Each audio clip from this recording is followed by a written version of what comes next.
presidente Jair Bolsonaro. Ele apareceu descontraído em um vídeo divulgado nesta segunda-feira pelo ministro das Comunicações, Fábio Faria, nas redes sociais. O chefe do executivo participará da sabatina na Globo na noite de hoje e disse que dará um beijo no âncora, William Bonner. Olha a cara do presidente preocupado hoje com o JN. Opa! Vou dar um beijo no Bonner hoje. Bolsonaro inicia a série de entrevistas da emissora com os presidenciáveis. Além do presidente, Lula, Ciro Gomes e Simone Tebet, que estão entre os mais bem colocados nas pesquisas de intenções de voto, serão ouvidos nos próximos dias. Mas com você, Zé, temos 1 minuto e meio. Como é que estão os preparativos? Qual a expectativa por aí para essa entrevista de daqui a pouquinho, Zé? Pois é preciso concentração, sim. O presidente vai falar, talvez, para a maior plateia que os presidenciáveis vão enfrentar. Está sendo assim em todos os lugares que o presidente Jair Bolsonaro dá entrevista. O quórum é muito alto, ou seja, o número de pessoas assistindo é muito alto.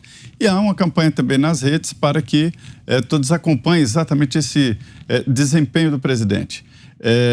Há uma torcida para que ele seja ele mesmo, né? O presidente Bolsonaro tem que ser ele mesmo.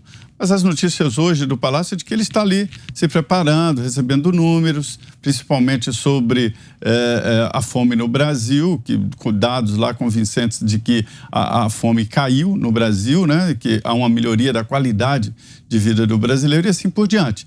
Ele vai para lá preparado, números e mostrar o que ele é mesmo, Jair Bolsonaro. Esta é a decisão.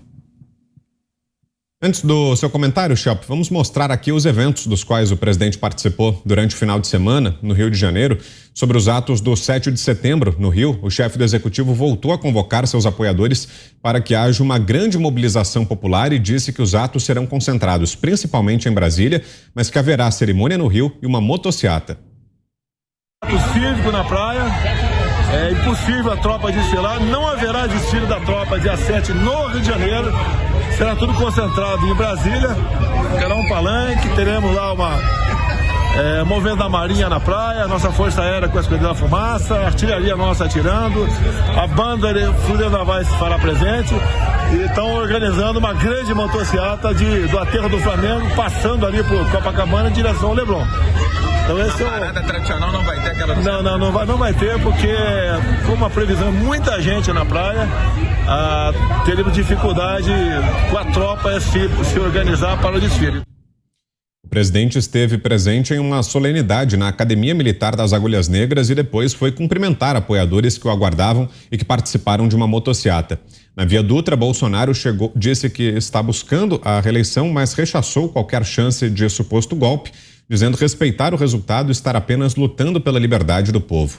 Passaram 1.000 motos e apoia a gente fica muito feliz com essa manifestação espontânea por parte da população. E a gente está nessa empreitada buscando a reeleição. Se esse for o teu entendimento, caso contrário, a gente respeita.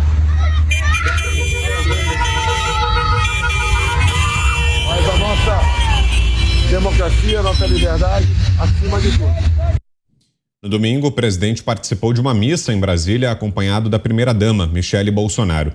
Além de Jair Bolsonaro e da primeira-dama, o ministro da Saúde, Marcelo Queiroga, e do Gabinete de Segurança Institucional, Augusto Heleno, também estiveram presentes com suas respectivas esposas. Você, Schelp?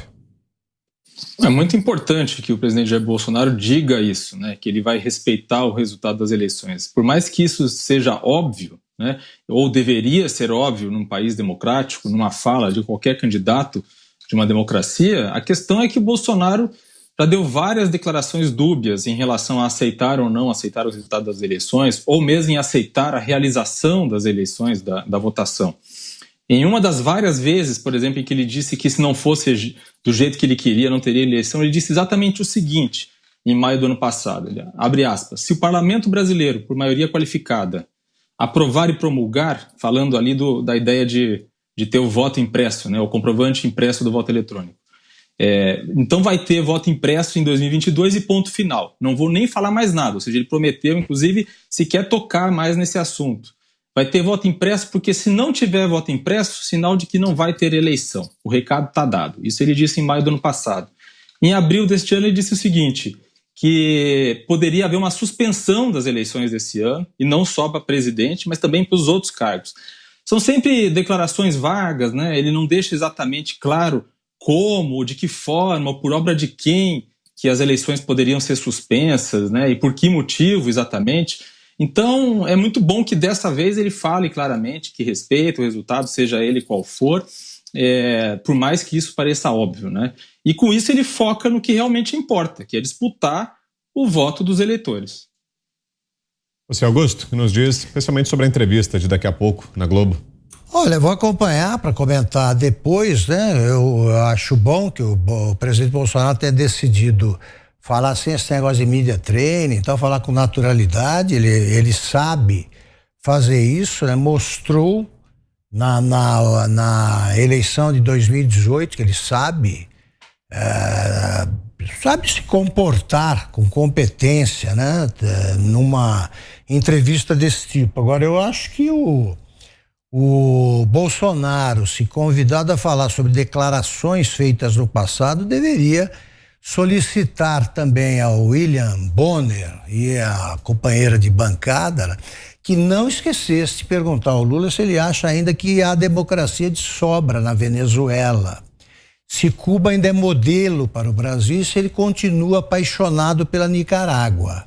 Porque se ele confessar o que sente por esses países, é sempre falando sobre política, comentando política externa, que o PT mostra a sua face escura e real, aí ele vai confessar que o que ele pretende mesmo é um regime que não tenha liberdade de imprensa, que tenha partido único, que é o sonho do PT, e vai confessar que finalmente está conseguindo voltar, ou tentando voltar à cena do crime, como disse o seu vice. É só mostrar os vídeos do Alckmin para o Lula entender que ele deve explicações ao povo brasileiro. Se não deve à delegacia mais próxima, pelo menos ao povo ele precisa confessar. Você, Fiuza, temos 1 minuto e meio. Não, o presidente da República disse que, se for derrotado em eleições limpas, ele aceita o resultado. Foi isso que ele disse. Agora, a dúvida permanece, porque a comissão de transparência criada pelo TSE não funciona. Onde é que está a reunião profissional, operacional, para absorver os subsídios que estão trazidos pelos técnicos mais gabaritados do país, do IME e do ITA? Onde é que está isso? Eles propuseram, por exemplo, a disponibilização imediata dos boletins de abstenção. Por que eles propuseram isso? Porque existe uma fraude conhecida, que é quando o responsável pela sessão, né, eventualmente de má fé ou induzido aí por alguém interessado, leva os operadores, mesários, etc., a votar no lugar de quem não foi votar. Vocês nunca viram isso? Quem é que vai gritar aí dizendo que isso não existe? É claro que isso existe, isso já foi constatado. É isso que eles querem calar agora. Pessoas têm o direito de dizer: eu fui votar e já tinham votado no meu lugar. Vocês nunca ouviram falar disso? Vocês vão fingir que isso não existe? Infelizmente, eu tenho que dizer que isso existe. E isto precisa ser, vários aspectos desse tipo precisam ser corrigidos até a eleição, e podem ser corrigidos. A proposta do Ministério da Defesa, com esses subsídios técnicos, também propõe, né, que quase metade das urnas que tem determinado tipo, 40%, se eu não me engano, tenham um teste específico público de segurança para atestar a sincronia de hardware e software. Isso está proposto. Qual é o problema se fazer isso? Então, tem uma série de exigências sobre testes de integridade das urnas, exigências não, propostas, testes de integridade das urnas, sobre a fiscalização e o acompanhamento e a conferência do resultado final, sobre totalização, e o TSE finge que não tem nada disso. Então, o ministro Alexandre de Moraes, se ele quer manter essa postura, ele tem que, às vésperas das eleições, dissolver a comissão de transparência. Dizer que esse sistema defasado, antigo, desatualizado, que carece destas salvaguardas que ele não vai ser mexido. Não vai porque ele não quer. Se quiser fazer democracia, eleições confiáveis e limpas, tem que aumentar as salvaguardas de segurança e transparência. Elas são conhecidas, é mentira que isso seja uma abstração, uma alegoria, isso é fato, isso é concreto, isso foi apresentado por técnicos gabaritados e tem que ser incorporado, senão esta eleição vai ser uma eleição complicada e pouco confiável. Você, Ana, para a gente fechar, 1 minuto e meio. Bom, sempre precisamos deixar bem claro aqui que essa pauta das urnas mais seguras e do voto auditável, o presidente, ele apenas externa o que grande parte da população do Brasil deseja e vem pedindo. Tanto que o Congresso, há 11 anos, passou no Congresso, nas casas legislativas, a lei que garantiria aí ao nosso sistema eleitoral o voto impresso. E o que aconteceu? O STF derrubou. O STF disse, não, isso aqui é inconstitucional. Então, fizemos pelo caminho certo. Passamos nas casas legislativas e lá vem o STF mais uma vez e coloca o dedo em prerrogativas que não são do STF. Aquele juiz do TRE do Rio de Janeiro, né, que diz que vai prender cidadão que causar tumulto. E ministro que causa tumulto dentro desse sistema eleitoral? Porque nós tivemos um ministro aí falando aí nos corredores, né? Eleição não se vence, eleição se toma, tá gravando. Vocês lembram desse vídeo? Os ministros do Supremo Tribunal Federal, alguns ministros também do TSE, eles têm causado tumulto, porque essa histeria toda não é normal. O brasileiro quer o voto auditável, é uma pauta legítima da nação, o presidente apenas externou e essa histeria não faz o menor sentido.